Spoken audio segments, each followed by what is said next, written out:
नमस्कार मंडळी, आज आहे वेट लॉस चॅलेंजचा तिसरा दिवस। नेहमीप्रमाणे सकाळी उपाशीपोटी कोमट पाणी पिले।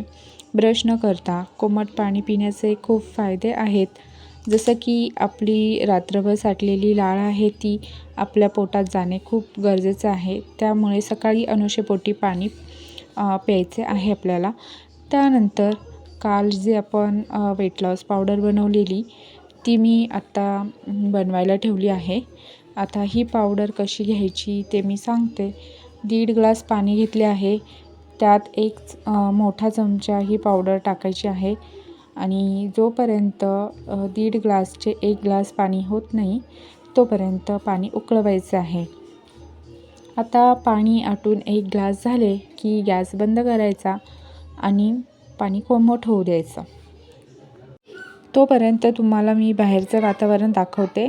आज खूप दिवसानंतर सूर्यदेवांनी आम्हाला दर्शन दिलेले आहे। बघू शकता सकाळी सकाळी छान ऊन पडलेलं आहे। आता हे पाणी कोमट झाल्यानंतर गाळून घ्यायचं आहे आणि त्यामध्ये अर्धा लिंबू पिळायचा आहे, त्यामुळे टेस्टला चांगले लागते। सुरुवातीला पाण्याची टेस्ट तुम्हाला आवडणार नाही, पण हळूहळू सवय होते तेव्हा काय वाटणार नाही।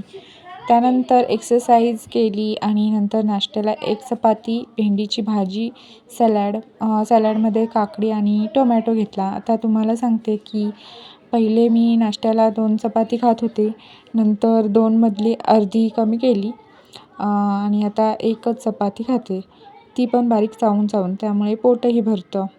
आता मी वेट लॉस चॅलेंज चालू करायच्या अगोदर हे पार्सल मागवलं होतं, ते मला आज रिसीव झालं आहे। बघा यामध्ये मी काय मागवले आहे, तर मी यामध्ये ओट्स मागवले होते, कारण वजन कमी करायचं असेल तर ओट्स खूप फायदेशीर आहे। ओट्सपासून आपण वेगवेगळ्या वेट लॉस रेसिपीसुद्धा ट्राय करणार आहोत, तुम्हाला पाहायला मिळतीलच। त्यानंतर रात्रीच्या जेवणामध्ये मी बनवली होती कांद्याची पात मुगाची डाळ टाकून।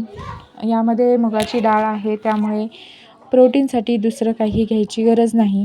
सोबत इकडे भात आहे आणि मटकीची आमटीसुद्धा आहे। आता ज्वारीची भाकरी बनवायची आहे।